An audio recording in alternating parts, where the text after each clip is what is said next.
Well, we haven't even hit the 12-team playoff era yet officially, and the Big Ten is already pushing to move that number out to a 16-team playoff.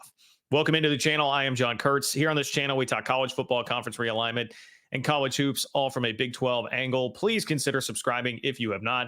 Live shows Wednesdays and Sundays, they are a blast with a ton of college football fans in from all conferences across the country. Please consider subscribing and clicking that bell if you have not. Make sure you get in on those live shows. They are a ton of fun. If you could like the video, I would appreciate that. And leave me a comment.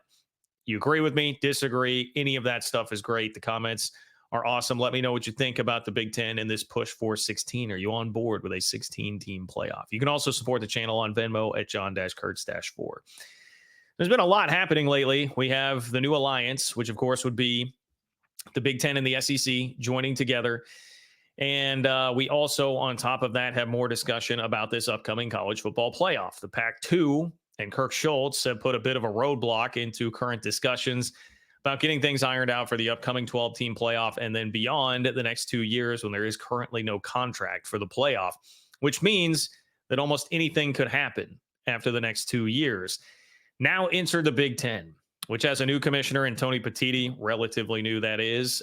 No longer Kevin Warren. Petitti, a guy that everybody is still trying to figure out. There have been multiple reports now that he has developed quite the working relationship with Greg Sankey of the SEC, and thus they hatched their advisory committee. Here's the story from ESPN about the Big Ten pushing for a 16-team playoff. So it starts by saying the last college football playoff deal lasted 10 years of a 12-year contract before a format change arrived. And while there's no imminent format change beyond the 12-team field, simple math would hint toward one being considered seriously before the 8 years is up. One source called it, quote, the elephant in the room, as the Big Ten has grown to 18 teams and the SEC is at 16. That's 34 programs, many of which were at the top of their former leagues. And that is a great point that probably is not being discussed enough. Not only are these two leagues ballooning in size, they're ballooning in brands and teams that are going to expect to be in the playoff every single year. The constituents are going to be unhappy if a 12-team playoff is not including enough teams from these conferences, and they're getting left out routinely. We talk about Oklahoma jumping from the Big 12 to the SEC, and all these lots of detractors would say, hey, is Oklahoma going to become Arkansas in the SEC, right? Well, if that were to happen and there are not enough playoff spots and seats at the table for Oklahoma there, yeah, you're going to have one really unhappy constituent there. So it stands to reason that the Big Ten, which is the biggest of all the conferences at now 18 teams, would be pushing for more playoff spots. In a meeting earlier this fall, according to Heather Dinich at ESPN, Petitti initiated a discussion about a 16-team format, a source told ESPN. There's no indication anything will change in the short term. Petitti's perspective makes sense from a pure math and access standpoint, as he's now in charge of 18 teams, many of whom harbor legitimate playoff expectations. There's a lot to sort out for the college football playoff before any format changes, and growth comes with complications. That is one thing I would caution here. Like, yes, this is now officially a thing I'm sure that's being discussed because Petitti has put it out there. ESPN is reporting it is being discussed.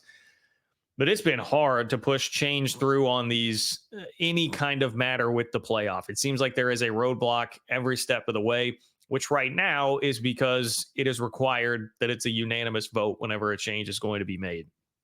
Now, in a couple of years, the Big Ten and the SEC could just take their ball and go home and say, hey, if you guys aren't going to get in line, we'll just do our own thing. So the dynamics will certainly change in a couple of years. But at least for right now, I'd be very surprised if you see anything change over the next 2 years, because it would require unanimous vote, which is a current issue right now, and just trying to get it to a 5+7 system thanks to Kirk Schultz at Washington State. So I would not think that this happens until at the very earliest, 2026. College football playoff leaders will likely want the TV contract to include a clause or some language that addresses the possibility of the field expanding beyond 12 teams. This, of course, in the upcoming deal that they are negotiating. ESPN is considering paying the hefty price tag of $1.3 billion, but a field larger than 12 teams would lead to increased costs and at some point diminishing returns. College football playoff sources have indicated that commissioners, presidents, and chancellors want full control of how large the field is. And that's coming from ESPN, right? This is an ESPN reporter talking about ESPN negotiating this. I'm sure that's how ESPN feels. Hey, if we get too big, there will be diminishing returns here. So, Tony, we got to chill out at some point. That's one thing you can really discern from this reporting. Make sure that you're using a discerning eye here, saying like, okay, whatever's coming from Heather there is probably legitimately how ESPN feels. I would have to imagine she's got a pretty good source on that. All right, whether the playoff has 4, 12, 16, or 100 teams, there will be fights over the final few spots. In an era of super conferences, the criteria for making the expanded field will be closely watched. Will those rules and the people making them change over time? Currently, changes to the existing contract structure and finances have to be unanimously approved by the 11 presidents and chancellors. Should the Sun Belt have the same say as the SEC? Should the Big Ten have similar power to the MAC? Those are the questions being asked and concerns being raised as the contract heads toward the finish line, especially with unanimous approval needed on the 5+7 model. The revenue that will or won't be allocated to new incoming ACC member SMU, that's another issue that has come up here recently. It's about a $5 to $6 million payout per Power 5 school just by being in one of the Power 5 leagues from the college football playoff. Nobody wants to give that to SMU because they have now made the jump into the Power 5. They weren't currently a Power 5 team before, so nobody wants to cough up that money for them. And then, of course, voting power being given to the remaining Pac-12 schools, Oregon State and Washington State, is understandably an issue. And that's what Kirk Schultz from Washington State is trying to stand up for right now. As far as how revenue will be distributed, this is the final section of the article from Heather Dinich. The college football playoff and ESPN are in the midst of negotiations to keep the network as the sole rights holder of the event for the next 8 years.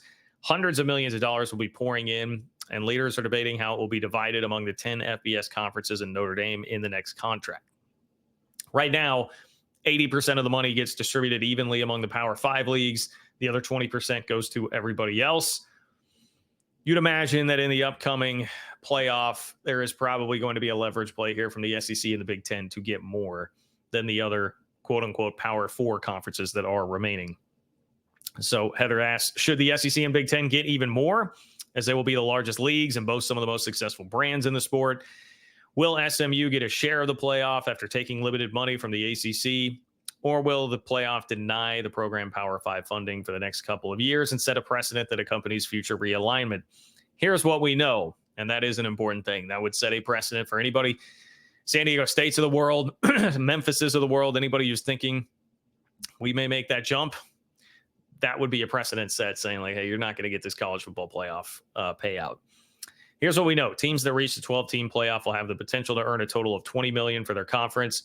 Each team in the field gets $4 million. You get another $4 million for making the quarterfinals, $6 million each for the semis, and then the championship game. All of that revenue coming back to your league. So that's another way that the Big Ten and the SEC conceivably will continue to get ahead, kind of game the system here, right?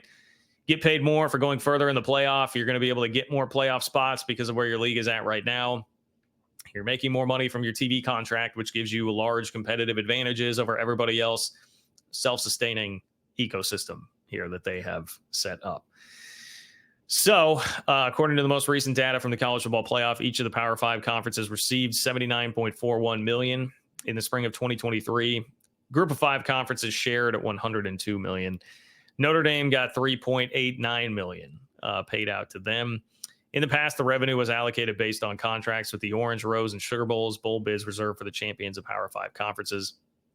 In the new college football playoff contract, though, it's possible the commissioners do away with the historical bowl tie-ins. Main takeaways here, lots still to be sorted out, and don't get comfortable even with the 12-team playoff, because if the Big Ten is starting to bring it up, they obviously wield a lot of power. They may be able to get their way on that, and certainly if you watch the live video from Sunday night, you get the message from me that is, hold your breath a little bit on what may happen here if there's going to be legitimate resistance continually applied to the SEC and the Big Ten in the playoff right now, because they do have the option in the face of potential antitrust lawsuits. They do have the option to just go do their own thing. And they're starting to work together now formally.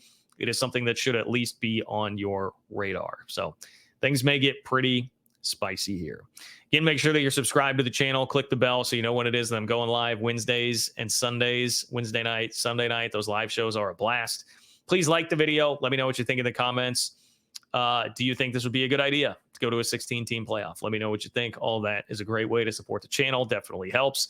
And you can hit me up on Venmo at John-Kurtz-4 if you'd like to support the channel that way. Take care, and I will talk to you soon.